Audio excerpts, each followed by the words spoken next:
दोस्तों ट्रेडिंग जो है ना बिल्कुल भी मुश्किल नहीं है। ट्रेडिंग से पैसा कमाना बिल्कुल भी मुश्किल नहीं है, बट आपने उसको मुश्किल बना रखा है, उसको हार्ड बना रखा है, उसको टफ बना रखा है। देखिए होता क्या है, आपको सारा कुछ पता है, आपको साल 2 साल 3 साल हो गया है मार्केट के अंदर। आप सारा कुछ जानते हो कि मार्केट में पैसा बनता कैसे है, क्या क्या चीज़ें फॉलो करके पैसा बनता है। आपने प्रॉपर 2-3 साल में एक सेटअप भी अपना खुद से बनाया है जो बैक टेस्टिंग में एक अच्छा रिजल्ट भी दे रहा है, ठीक है। लेकिन लाइव मार्केट में आके आप उसमें लॉस कर जा रहे हो। तो वो क्यों कर रहे हो? क्योंकि आप सारा कुछ जानते हो, सारी चीज़ें समझते हो, आपको पता भी है प्रॉफिटेबल कैसे बनना है, बट आप प्रॉफिटेबल बन नहीं पा रहे हो। उसके पीछे रीज़न ये है कि आपके अंदर डिसिप्लिन की कमी है। आपने जो भी अपने सेटअप में रूल्स बनाए हैं, आप उनको फॉलो नहीं कर पा रहे हो लाइव मार्केट के अंदर। बस यही आपके अंदर कमी है, क्योंकि आपका सेटअप तो बैक टेस्टिंग में प्रॉफिटेबल है, तो फिर नेक्स्ट फॉरवर्ड टेस्टिंग में प्रॉफिटेबल क्यों नहीं आ रहा है भाई? लाइव मार्केट में प्रॉफिट क्यों नहीं देगा? देगा वो प्रॉफिट।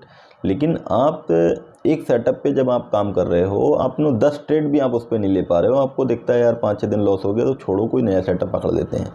या फिर आपको उसमें देखा कि आपने 10-15-20 दिन महीने भर ट्रेड किए, उसमें भी प्रॉफिटेबल नहीं हुए तो आपने उसको छोड़ दिया। आपको सेटअप को नहीं बदलना है, बस सेटअप में एडजस्टमेंट करना है। आपने भाई 2-3 साल लगा के अगर कोई सेटअप बनाया है तो उस पर बिलीव करो, भरोसा करो।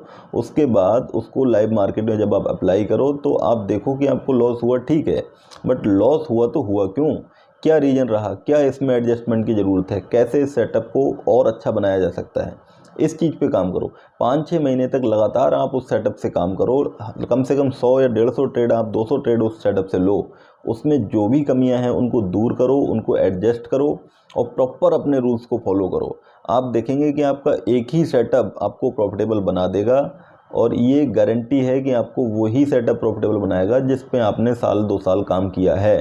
कोई ऐसा सेटअप आपको प्रॉफिटेबल नहीं बना पाएगा जो आपने बस महीने भर या 1.5 महीने भर देखा, नहीं काम किया, आपने बदल दिया, फिर आपने एक नया सिस्टम महीने भर लिया, नहीं काम किया, वो भी बदल दिया। ऐसा करते करते आप अपना सालों निकाल दोगे, जीवन खराब कर लोगे, आप प्रॉफिटेबल नहीं बन पाओगे। आपने जानबूझ के ट्रेडिंग को हार्ड बना रखा है। आप किसी एक से आपने 3 साल लगाया यार सेटअप बनाने में, तो उस पर काम करो, अच्छे से भरोसे के साथ काम करो। जो भी कमी है उसको एडजस्ट करो। क्या सेट नहीं हो सकता है? एडजस्टमेंट तो हो सकता है ना सेटअप में। अगर आपका मतलब कोई भी सेटअप में कोई भी रूल अगर सही नहीं बैठ रहा है लाइव मार्केट के अंदर, तो आप उसको एडजस्ट कर लो कि नहीं, ऐसा करने के बाद ऐसी कंडीशन बनेगी तो मैं एंट्री लूँगा, बात खत्म हो जाती है। आप देखेंगे फिर नेक्स्ट मार्केट में उसको ट्रेड करके देखो कि अगर वो काम कर रहा है कि नहीं कर रहा है। अगर नहीं काम कर रहा है फिर उसको एडजस्ट करो। एडजस्ट करते करते आप एक दिन एकदम परफेक्ट सिस्टम बना लोगे और आपका प्रॉफिटेबल की जर्नी में आपका जो पहला कदम है वो रख जाएगा। धन्यवाद। इतना आसान है प्रॉफिटेबल में ट्रेडिंग में प्रॉफिटेबल होना।